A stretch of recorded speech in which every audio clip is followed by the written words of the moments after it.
اعوذ باللہ من الشیطان الرجیم بسم اللہ الرحمن الرحیم۔ شیخ بہائی علیہ الرحمہ جو علم نجوم میں ماہر تھے، جو علم فلکیات میں ماہر تھے، جو علم ریاضی میں ماہر تھے، جو علم جفر میں ماہر تھے، یعنی تعویذات اور عملیات کی دنیا کے ماہر ترین انسان تھے، اور حرم امام علی رضا علیہ السلام کا نقشہ بھی انہوں نے ہی بنایا تھا۔ انہوں نے ایک تعویذ لکھا تھا کہ اس تعویذ کو امام رضا علیہ السلام کے حرم کے جو مرکزی دروازہ ہے اس دروازے میں رکھنا ہے۔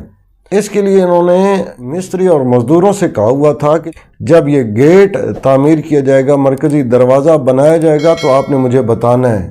لیکن یہ کہیں کام سے گئے ہوئے تھے۔ شاہ عباس جو اس وقت بادشاہ تھا، اس نے آ کر ان سے کہا مستری مزدوروں سے کہ فوراً تعمیر کرو اور گیٹ کو مکمل کرو۔ گیٹ مکمل کر دیا گیا۔ یہ واپس آئے اور انہوں نے مستری مزدوروں سے پوچھا کہ آپ لوگوں نے کیوں ایسا کیا ہے، جبکہ میں نے آپ لوگوں سے کہا تھا کہ جب تک میں نہ ہوں تب تک آپ نے اس دروازے کو مکمل نہیں کرنا ہے۔ تو انہوں نے بتایا کہ ہمیں شاہ عباس کا حکم تھا، ظاہری بات ہے وہ بادشاہ حکمران ہے، اس کے کہنے پہ ہم نے بنا دیا۔ یہ شاہ عباس کے پاس گئے۔ شاہ عباس نے ان سے کہا کہ مجھے خواب میں امام علی رضا علیہ السلام نے حکم دیا ہے کہ اس دروازے کو شیخ بہائی کے آنے سے پہلے مکمل کر دو۔ تب شیخ بہائی وہاں پہ بیٹھ گئے اور انہوں نے بڑی افسردگی کے ساتھ، یعنی رونے والی حالت میں کہا کہ وہ تعویذ ایسا تھا کہ میں چاہتا تھا کہ تعویذ امام علی رضا علیہ السلام کے اس دروازے میں نصب کیا جائے تاکہ کوئی بھی فاسق، فاجر اور گنہگار شخص امام علیہ السلام کی زیارت کو نہ جا سکے۔ لیکن امام علی رضا علیہ السلام رؤوف و مہربان امام، انہوں نے یہ نہیں چاہا، بلکہ امام یہ چاہتے تھے کہ فاسق، فاجر، گنہگار جیسا بھی شخص وہ آئے ہمارے دروازے پر، ہو سکتا ہے کہ اس کی زندگی سنور جائے اور وہ نیک صالح اور متقی و پرہیزگار بن جائے۔ اس قدر ماہر شخصیت تھی شیخ بہائی علیہ الرحمہ کی۔ انہوں نے یہ عمل تعلیم فرمایا ہے اور اس عمل کے بارے میں یہ کہا ہے کہ جو شخص اس عمل کو انجام دے گا تو اس کی جو بھی حاجت ہے وہ انشاءاللہ پوری ہو جائے گی۔ یہ عمل شب جمعہ میں انجام دیا جائے گا۔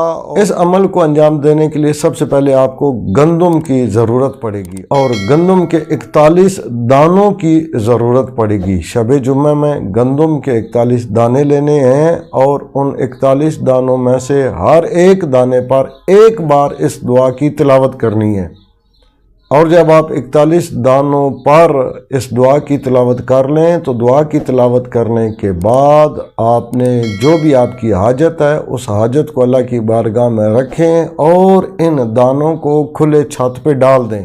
یہ دانے چڑیاں، پرندے وغیرہ کھائیں گے تو انشاءاللہ آپ کی حاجت پوری ہو جائے گی۔ اور بہت سارے لوگوں نے اس عمل کو انجام دیا ہے اور انہوں نے گواہی دیا ہے کہ یہ بڑا ہی مجرب عمل ہے۔ دعا کو آپ اس طرح پڑھیں گے، بسم اللہ الرحمن الرحیم، لا الہ الا اللہ بعونک و قدرتک، لا الہ الا اللہ بحق حقک و حرمتک، لا الہ الا اللہ فرجا فرجنی من امری فرجا و مخرجا، ربنا یا ارحم الراحمین۔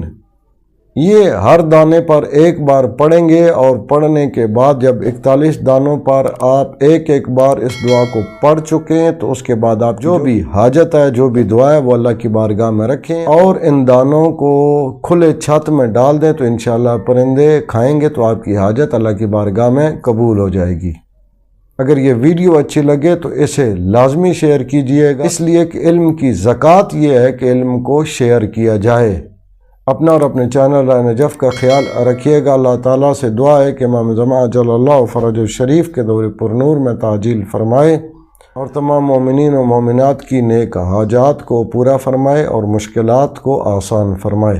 اللہم صلی علی محمد و آل محمد وعجل فرجہم۔